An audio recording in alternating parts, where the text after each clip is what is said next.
हमारे बड़े भैया अशोक लाल यादव जी, आप बाबूजी की तरफ से 200 रुपए का पुरस्कार आपके चरणों में बहुत बहुत प्रणाम आशीर्वाद का चाह रही। ओहे गीत का लाइन बा, लइका दूगो बियर पी रहले बा, शरीर एकदम नशा में पोस्त बा, गयल तो वही जयमालवा पर खाली एक टक कैसे ताकत बा। के ताकत रहा जाने ला आप लोग, जब जयमाल लगला तो दुल्हा दुल्हन बैठल रहा तो करे बगलिया में दूगो लड़की खड़ी रहेली सैंपल के रूप में। दूगो लड़की काहे बदे खड़ी रहेली, ए लिए वो फूल माला लेके अगले बगले खड़े ही दुल्हन दुल्हा का हेल्प बा। तो लोग लड़का देखलस कलस, अरे यार गजब करे, गजब खड़ी हरे लाल नहीं काम मर्दे के काला है। अरे वहाँ जय मालवा की बात करत है ना, काम मर्दे लाल नहीं का यही लगन में दोस्तवा तनी से उसकार दलस, लड़का दौड़ के चढ़ गल मंच पर, जाय कोई लड़की का कलाई पकड़लस, लड़किया इसे ठेल दलस। सुशील भैया कलस, लगता है मुझे एकदम इडियट है साला। पूरा कुत्ता है कि ए कुत्ता उत्ता मत बनावा, कुत्ता बिलार ना हुआ, हमार हारमोनियम मास्टर हुआ। अच्छा। नाराज मत हो मास्टर साहब, क्षण भर का बात हो। वो लड़की ठेल दलस, आ जब ठेलने बा लड़का फिर बिहाई करत है, नंबर मांगत बा, इशारा करत बा, तब वो लड़की कहलस, का कहले बा हो आप बड़े भैया छोटे लाल यादव पूर्व प्रधान डेरवा कला से चंदौली के धरती से सम्मान किए 101 रुपए का पुरस्कार देकर के आपके चरणों में बहुत बहुत प्रणाम कहना है।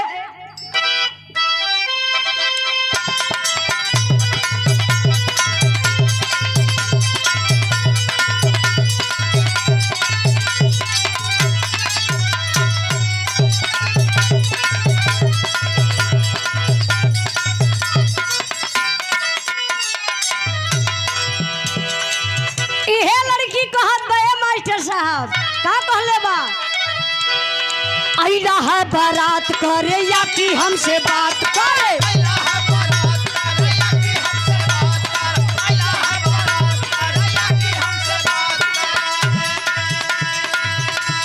मांगे में मोबाइल नंबर लगाता रहा धरे,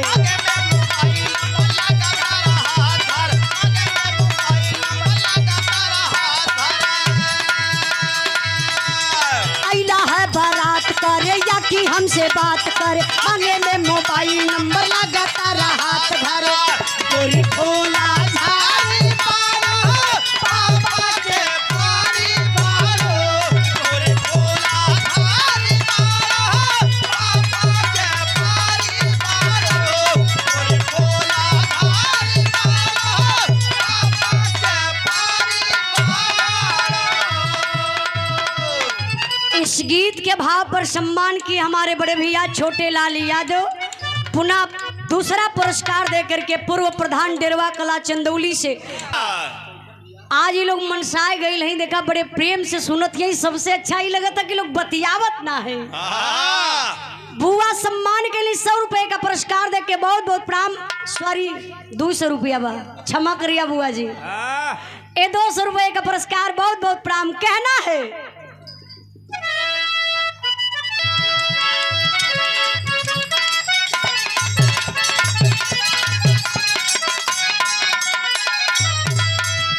गोरी फूला झाड़ी मारो, पापा के पानी मारो, गोरी फूला झाड़ी मारो, पापा के पानी मारो, गोरी फूला झाड़ी मारो, पापा के पानी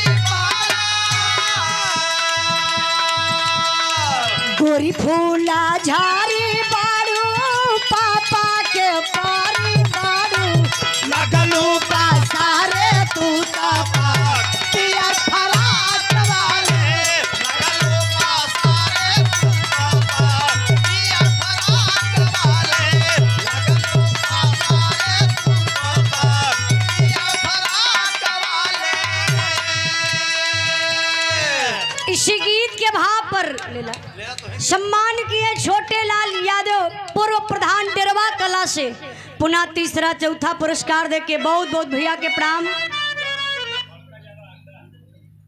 पंकज यादव हंडा, अच्छा हंडा ये गांव का नाम हुआ। बहुत बहुत भैया के प्रणाम। 100 रुपए का पुरस्कार देके सम्मान केलन।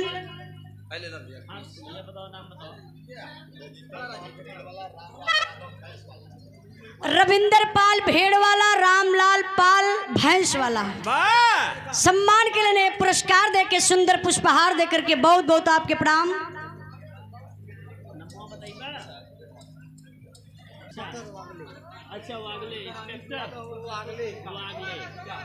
अमरे संतोष भैया का सुपुत्र अनीश यादव बाबू की तरफ से 100 रुपए का पुरस्कार। इंस्पेक्टर वागले डेरवा के धरती से, क्या बात है। बहुत बहुत भैया के प्रणाम। 100 रुपए का पुरस्कार देकर के सम्मान किए।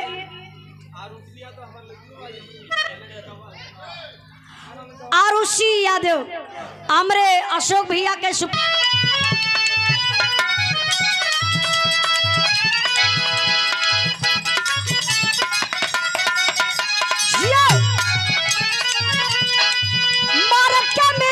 खुश कई दायरानी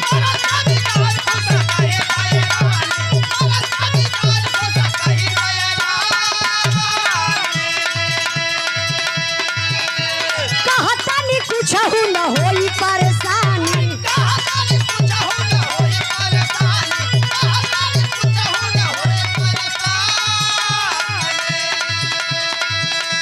मारता में जाज खुश कई दायरानी कुछ न होई परेशानी। वीडियो बनाई भाभी अपना मोबाइल में जी, अपना मोबाइल में। अरे वीडियो बनाई भाभी अपना मोबाइल में जी, अपना मोबाइल में। नचाए बलमुआ खेसारी स्टाइल में, नचाए बलमुआ खेसारी स्टाइल में, नचाए बलमुआ खेसारी स्टाइल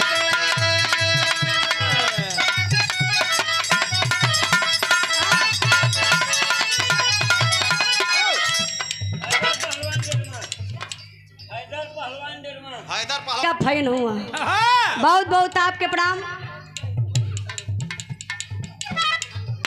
बदल दलन कोनो गोदना गोदे वाली गांव में गईल बा, कोनो भौजाई का जबरी हाथ पकड़ के बहरे खींच लिया के बैठा दलस।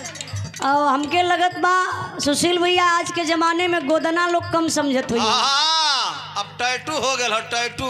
तो के कैसे पता टैटू? अरे मोबाइलिया में देखी ला बहुत कुछ जगह ही गोदल रहा। कहाँ? अरे बतावे लायक नहीं है। सही यो कुछ दिन गोदना का काम कहले रहला। वो टैटू बनावत रहना जाके जुहू चौपाटी पे बैठ के।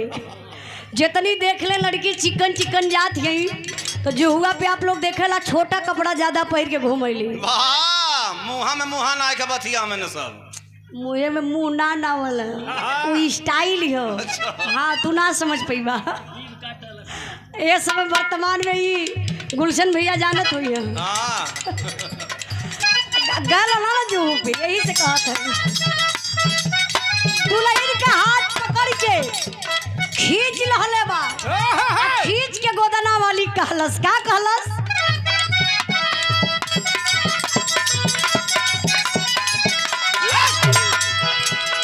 गोदवा लहो गोदनवा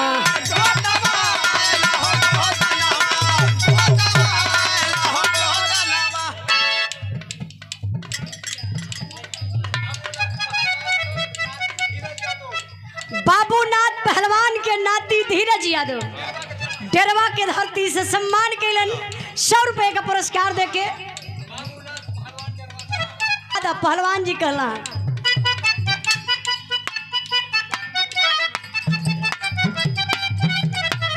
चितावन पट्टी से आप कन्हैया यादव बाबूजी की तरफ से 200 रुपए का पुरस्कार आपके चरणों में बहुत बहुत प्रणाम आशीर्वाद का चाह रही।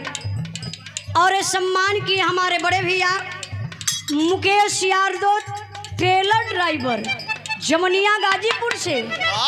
क्या बात है। माई सरस्वती आपके स्टीयरिंग पर हमेशा हाथ रखले रहे मुकेश भैया। रातों दिन गाड़ी चलावा लेकिन दाएं बाएं देख के। 100 रुपए का पुरस्कार देकर के सम्मान के लिए मुकेश भैया के बहुत बहुत प्राम आशीर्वाद का चाह रही। बोले के तो बोलवा ही लगले। हाँ बोलवा ला। अच्छा बाद में आवाज दोहरा के।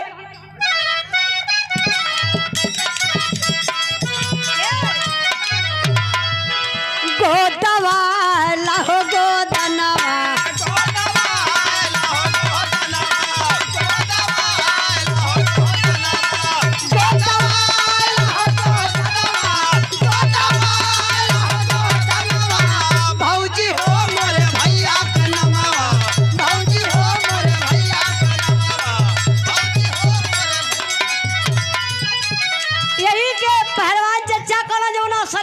असलकी के सुनावा।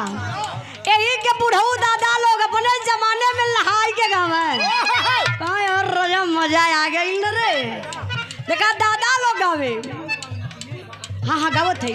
छोटे लाल यादव पूर्व प्रधान डेरवा कला से 100 रुपए का पुरस्कार लगातार पुरस्कार देके सम्मान किए। बहुत बहुत प्रणाम। एक दादा लोग गावत हलन का गावे। बादना